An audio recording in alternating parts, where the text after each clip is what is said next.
Hey guys, welcome back to another video. In this video, we're going to show you how to do two things. The first thing is going to be how to shut off the entire water for the whole house. And the second thing is going to be how to change a water filter for a whole house system. And I know a lot of these can vary from system to system, but I'm going to show you how to change the one I have, which probably be similar to a lot of them, but not all. But let me show you how to get it done.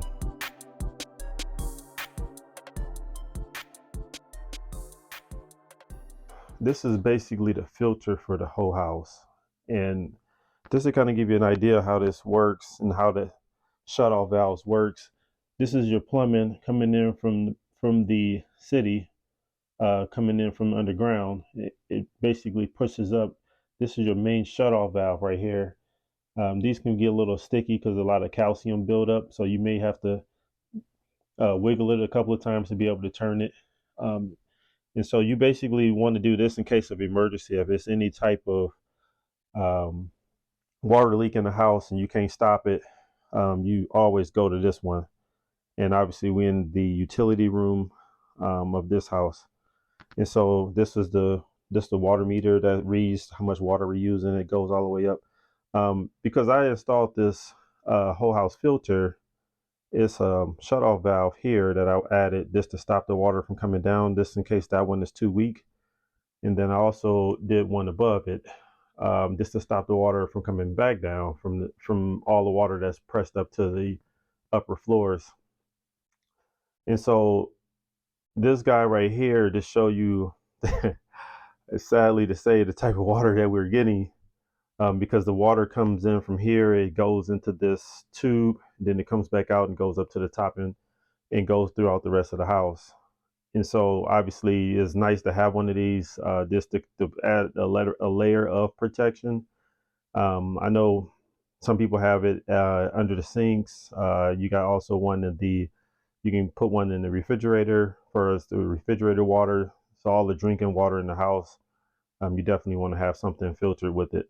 So this is pretty much all the tools you're gonna need. Um, you need the wrench that it comes with, and then just a little bucket to catch it. Um, I typically like to try to finagle it here somehow, or up under here. Sorry. So when you twist this off, it'll come right into the bucket. Obviously, all of this water in here has to go somewhere. There's two ways to shut this water down. This is the main way to basically shut it from coming up from the street. You want to shut this one down first, so it don't sound like nothing, but something is happening. Then the second one you want to shut off from going to the top of the house. It's a key thing here that we also got to let some of the pressure out. And on the back is the pressure relief valve that I'm gonna push. So I'm gonna put the bucket there so it can catch some of that water, because it's gonna push out some of this water because this is very high pressure. You don't want to start wrenching on this thing with this much pressure on there, because you can't break it. It is plastic, so you just gotta be mindful that you're handling plastic.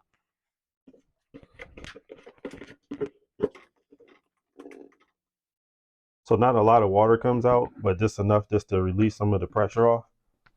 And what I'm gonna need to do is position this so it'll come here. So we want to give it a twist to try to see if we can loosen it a little bit. Okay, so I got that there. So now just twisting it until the water starts coming out, and then you got your bucket there to hold it.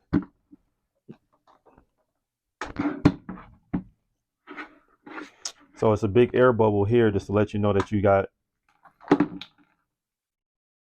the pressure.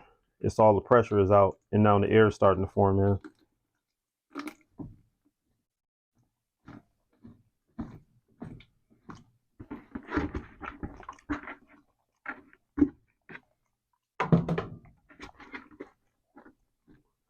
So this thing is a little heavy, so you want to be prepared to catch it as you screw the last two screws out.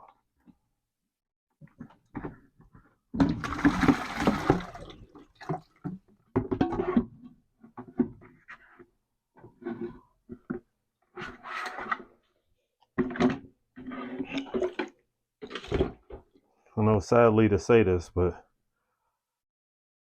this is this is what the city is putting in our water, which is sad, but it is what it is.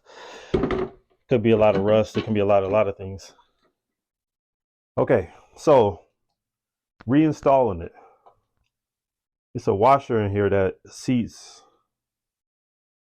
Let me see if I can get it on the camera. Right inside. Very important that you put this washer right back here. This is what catches the to give you that vacuum that you have it. Just make sure that it's seated, and then obviously you want to have another one.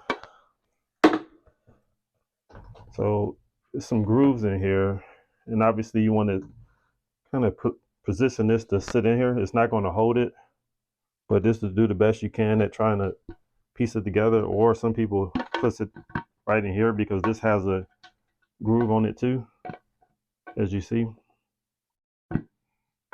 So you can kind of balance it that way too. I don't really like to do it that way just because I want to get it screwed in first. So I kind of get it to be where I like it to be, and then I start the screwing process to screw it back on. And just take your time. You don't want to cross thread it because that's what it's going to want to do. It's cross thread it. So hand screwing it is key. Just taking your time, just screwing it in, and it should just meet you with no resistance. There you go. So it's a little cross threaded. See, now I can screw it in by hand, and I'm not really met with a whole lot of opposition. And so once I get it to the point where I can't screw anymore, I get the wrench, and now I want to tighten it. Now remember, this is plastic, so what I want to do now is see how much water will it hold the water. So you can turn on either one, and as you see, the water is pretty yellow already. And turn the top one on.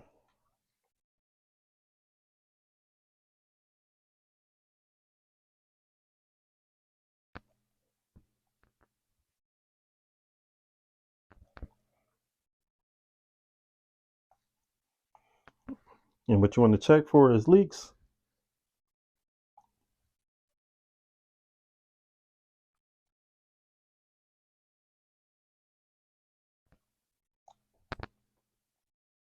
Don't look like anything is dripping. Make sure. You definitely don't want to leave this unattended and it has a leak. It would be a nightmare for you when you wake up or when you come back into this room. And so I like to keep the wrench here. And that's pretty much how you do it.